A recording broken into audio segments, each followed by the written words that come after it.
বাংলার মানুষের করণীয় হলো বাংলার উপর যদি এইভাবে আক্রমণ নেমে আসে, বাঙালি জাতিকে যদি চিরকালের জন্য শেষ করে দিতে চায়, বাংলা যদি ডিলিমিটেশন করে আমাদের এমপির সংখ্যা 15-16টা করে দেয়, বাঙালি যদি তার বার্গেনিং পাওয়ার হারিয়ে ফেলে, তাহলে পৃথিবীর ইতিহাসে বারবার বিভিন্ন জায়গায় যা ঘটেছে বাংলায় তাই ঘটবে।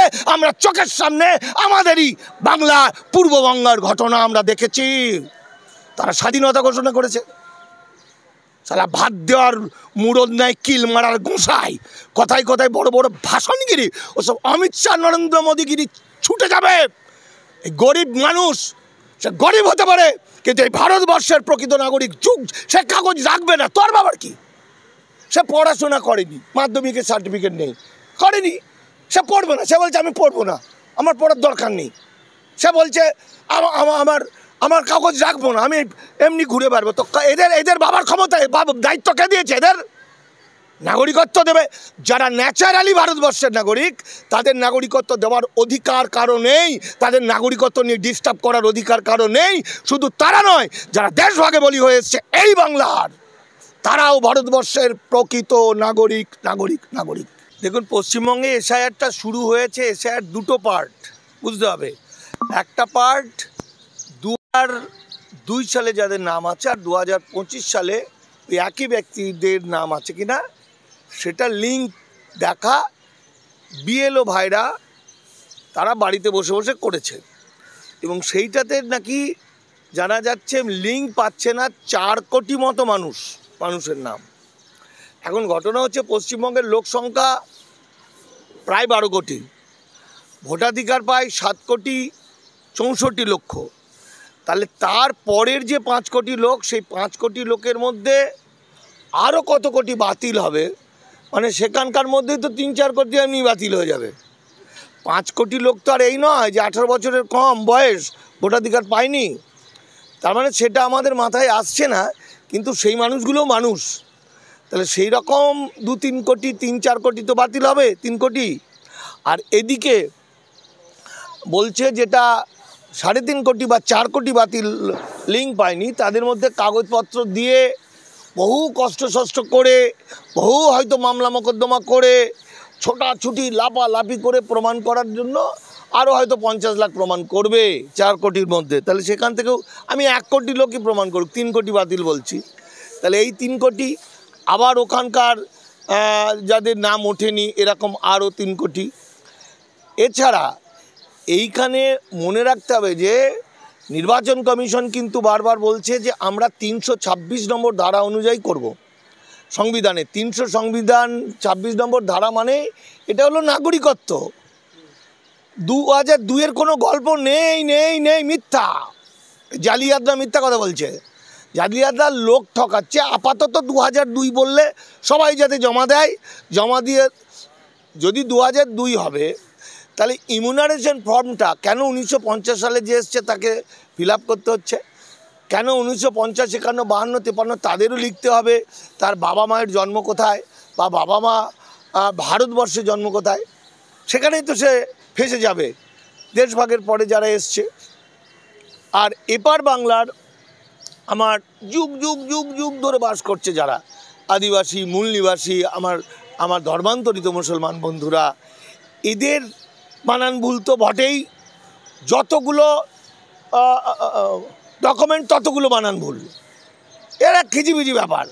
পরিযায়ী শ্রমিক যাদের বলা হয়, এক জায়গা থেকে আরেক জায়গায় দীর্ঘদিন কাজে যাচ্ছে, তাদের ভোটটা এখানে রয়ে গেছে। এই যে টোটাল ব্যাপারটা, এবং যে কারণে এসআইআরটা করতে চলেছে, প্রথম কথা হলো এসআইআর এটা ভারতবর্ষে আগে কখনো হয়নি, এটা একটা অসাংবিধানিক। এসআইআর স্পেশাল কিছু জায়গা হতে পারে, সেটা আলাদা বিষয়। এবার ঘটনা হচ্ছে পশ্চিমবঙ্গে এসআইআর শুরু হবে 1 তারিখে। ভারতবর্ষ ভাগ হওয়ার নামে, ভারত তো ভাগ হয়নি, ভারত ভাগ করার নাম করে বাঙালিদের ভাগ করেছে। বাংলা ভাগ হয়েছে, আমাদের পাঞ্জাব ভাগ হয়েছে।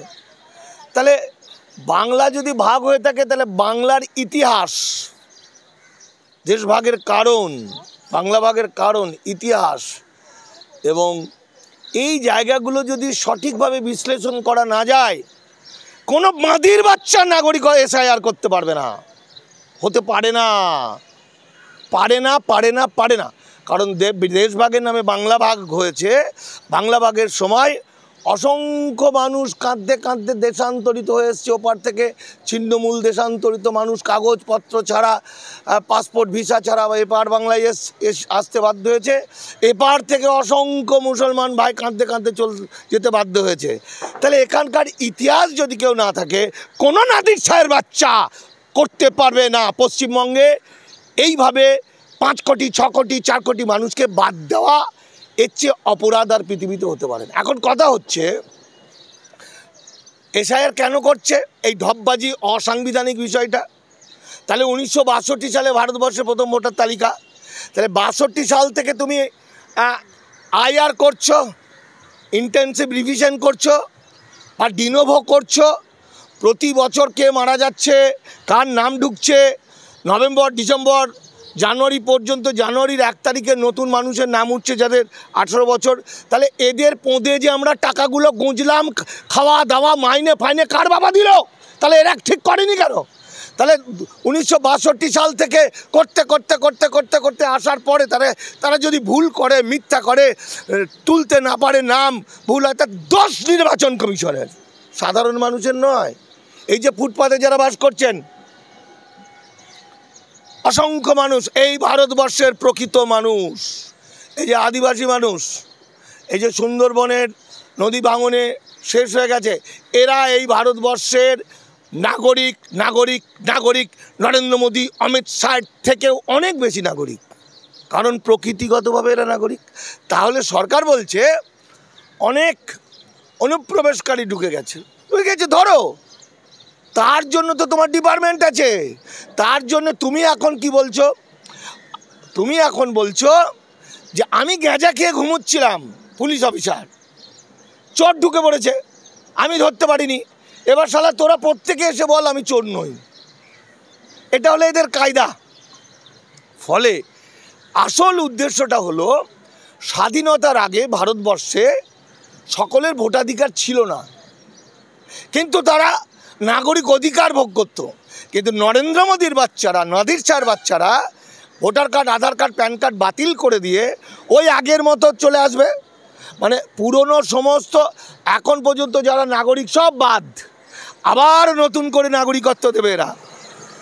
সেই দিয়ে এবার যারা নাগরিক হতে পারবে না, তারা নাগরিক অধিকার ভোগ করতে পারবে না, অর্থাৎ তাদের জমি জায়গা বাড়িঘর থাকবে না, তাদের কিছুই থাকবে না। এটা আমাদের মেনে নিতে হবে। দেখুন একটা কথা, মমতা ব্যানার্জি বলুক আর যেই বলুক, এটা যুক্তরাষ্ট্র, ভারত যুক্তরাষ্ট্র, যুক্তরাষ্ট্রের 256 নম্বর ধারা হচ্ছে কেন্দ্রের আইন রাজ্য সরকার মানতে বাধ্য হবে। মমতা ব্যানার্জি বলুক কি আন্দোলনকারীরা বলুক বা আমি হরিদাস পাল বলি, আমাদের এটা বাসনা, ইচ্ছা, হতে দেবো না। তো সেটার জন্য মানুষকে উদ্বুদ্ধ করে, মানুষ উদ্বুদ্ধ হয়নি। এখন গল্প হচ্ছে, মূল যেটা গল্প সেটা রাষ্ট্র বলছে যে রাষ্ট্র বিহারে নির্বাচন কমিশন ভোট করেছে, নির্বাচন কমিশনে এসআইআর করেছে, এবার ভোট। তাহলে সেখানে যে এসআইআরটা করেছে কেন এসআইআরটা কেন নর্মাল হলো না কেন? নির্বাচন কমিশনের সাবজেক্টটা তো নাগরিক প্রমাণ করা নয়, সেটা তো ministry of home, director general of ইন্ডিয়ার সাবজেক্ট, যেটা কনস্টিটিউশনের 5, 6, 7, 8 আর্টিকেল দেখে। তাহলে এরা বলছে প্রচুর অবৈধ অনুপ্রবেশকারী ঢুকে গেছে। আচ্ছা তুমি ধরো, তাহলে বিহারে দেশ ভাগ হয়নি, বাংলা ভাগ হয়নি, বিহারের মানুষকে জমি জায়গা বাড়ি ঘর ফেলে রাতারাতি পথের ভিখারি হতে হয়নি, কাঁদতে কাঁদতে বাংলাদেশ পালাতে হয়নি, বাংলাদেশ থেকে কাঁদতে কাঁদতে বিহারে ঢোকেনি। তাহলে বিহারে তবু চোখ আছে, ধরে নিলাম ইল্লিগাল মাইগ্রেন্ট। তাহলে কতজন ইল্লিগাল মাইগ্রেন্ট? 375। মুসলমান কতজন? 78। তাহলে কতজনকে তুমি ওই 375 জনকে, 15 জনকে ধরার জন্য কতজনকে বলি দিয়েছো হাড়ি কাটে? কতজনকে তুমি খতম করেছো? 80 লাখ। তাহলে বাবা নরেন্দ্র মোদী, অমিত শাহ তোমাদের দালাল, এই নির্বাচন কমিশনকে আমি চ্যালেঞ্জ করে বলছি, আগে বিহারের ভূমিপুত্র ৮০ লক্ষ মানুষের নাগরিকত্ব ফিরিয়ে দাও, আগে তাদের ভোটার তালিকায় নাম ফিরিয়ে দাও, তারপর বাংলার দিকে সুনির্দিষ্টি দেবে। আগে হেগে ফেলেছো যেটা সেটা ঘোচাও। আসামের ১৯ লক্ষ মানুষ যারা আইনের চোখে নাগরিক, কেন আসামে ছিল ১৯৭১ সালে ২৪শে মার্চ কাট অফ ডেট, তারপরের যারা এসেছে তারা অবৈধ অনুপ্রবেশকারী। তাহলে এই অবৈধ অনুপ্রবেশকারীরা জানে ৭১-এর পরে এসছে আমি বেনাগরিক হয়ে যাবে, তবু তারা আবেদন করলো। আরে ভাই, একটা পাগলের তো সবচেয়ে বেশি চালাক সে হয়। আগুন লাগলে দেখবেন আগে আপনি পালাতে পারছেন না, আমি পালাতে পারছি না, পাগলটা পালালো। তাহলে যখন যে লোকটা জানে যে আমি ৮০ সালে এসেছি, ৯০ সালে এসেছি, আমি আবেদন করলে ঘেঁচা ফু হয়ে যাব, তাহলে সে আবেদনটা করলো কি করে? ১৯ লক্ষ মানুষ আবেদন করলে ঘেঁচাং ফু হলো। এসব বিজেপির চক্রান্ত, নরকাদক, একটা ভয়ঙ্কর আদানি আম্বানির কুত্তা এগুলো। এগুলো আসামের ১৯ লক্ষ মানুষ নাগরিককে বেনাগরিক করেছে দাস শ্রমিক বানানোর জন্য। বিহারের ৮০ লক্ষ ভূমিপুত্র এই মাটির সন্তানদের ওরা দাস শ্রমিক বানাতে চলেছে। আগে ওদের নাগরিকত্ব ফিরিয়ে দাও, আগে এই ভোটে তাদের নাম তোলো, তারপর পশ্চিমবঙ্গের কথা ভাববে, তারপর পশ্চিমবঙ্গের মানুষ চিন্তা করবে যে আমরা এসআইআরে কতটা সহযোগিতা করব। কারণ বিহারে দেশভাগ না হতেই, বিহার এফেক্টেড না হতেই দেশভাগে হয়নি, তাতে ৮০ লক্ষ। আর বাংলা এফেক্টেড, বাংলা ভাগ করে কেটে ধর্ষণ করে মেরে বাংলা মানুষকে শেষ করে দিয়েছে। তাহলে বাংলাতে তাহলে কত কোটি হবে? হিসাবটা কি বললাম, ১১ কোটি ১২ কোটি লোক, ৭ কোটি ৬৪ লাখ ভোট দিতে পারে, বাকি ৫ কোটির মধ্যে কত যাবে? ৩ কোটি চলে গেল। আর এই ২০০২ বলে ঢপ দিল, তাতে বলতে ৪ কোটি। ১ কোটি যদি মামলা মোকদ্দমা করে ফেরে তাহলে ৩ কোটি, তাহলে ৩ ৩ ৬ কোটি হলো। এবার আকাশ থেকে কোনো মানুষ ঝপাত করে পড়ে না। একটা মানুষ তখনই বেনাগরিক হবে যখন তার বাবা মা বেনাগরিক। তাহলে ২০০২-এ যে মানুষটা বেনাগরিক হলো, তাহলে তার বাবা মা বেনাগরিক ছিল, তাহলে তার বাবা মায়ের জন্ম কবে? যেটা ইমিউনারেশন ফর্মে লিখতে হচ্ছে, ভারতে কোথায় জন্ম তার বাবা মায়ের, কত সালে, কেন লিখতে হচ্ছে? তাহলে ওই যে ২০০২-এর লোকটা ৮০ সাল ৭০ সাল বা ৮৫-তে জন্ম নিয়েছে, তাহলে তার মা বাবা জন্ম নিয়েছে ৬০-৬২ সালে, তাহলে সেই ৬০-৬২-র লোকটা জন্ম নিয়েছে তো আরও আগে। তার মানে সংবিধান অনুযায়ী ১৯৪৮ সালের ১৯শে জুলাইয়ের আগে থেকে যারা বাস করছে তারা নাগরিক, তারপরে যারা এসছে তাদের নাগরিকত্ব নিতে হতো। আমার দেশভাগের বলি হওয়া মানুষ, তাদেরকে কেউ বলেনি যে পাসপোর্ট ভিসা নিয়ে আসতে হয়। বাঁদরামো, বাংলা এবং বাঙালি জাতিকে ধ্বংস করা বাঁদরামো, পাছার চামড়া তুলে দেবে, পাছার চামড়া তুলে দেবে। একদম গরিব মানুষ একদম রাস্তায় বেরিয়ে পড়বে এই দুদিনের মধ্যেই। ১ তারিখে ওইসব ১ তারিখে এসআইআর ওসব ফুটুডুম করে দেবে। রাজ্য সরকার সহযোগিতা করতে বাধ্য, কারণ রাজ্য সরকার হচ্ছে রাষ্ট্রের একটা, এই প্রশ্নগুলো কাঁচা কাঁচা অশিক্ষিতরা এই প্রশ্ন করে। ভারত একটা যুক্তরাষ্ট্র, বুঝে নাও, আমেরিকা একটা যুক্তরাষ্ট্র, আমেরিকান যুক্তরাষ্ট্রের নীতি আলাদা, সেখানে প্রতিটি রাজ্য বা প্রদেশের আলাদা সংবিধান, আলাদা নাগরিকত্ব, আবার সেন্ট্রালি একটা নাগরিকত্ব, প্রতিটি আমেরিকানের 2টো করে নাগরিকত্ব। ভারতবর্ষে দ্বৈত নাগরিকত্ব নেই। ভারতের যুক্তরাষ্ট্রীয়টা জমিদারি মতো, রাজাদের মতো। সেন্ট্রাল বলে দেবে এই নিচের রাজ্যগুলো করতে বাধ্য, 256 নম্বর ধারা।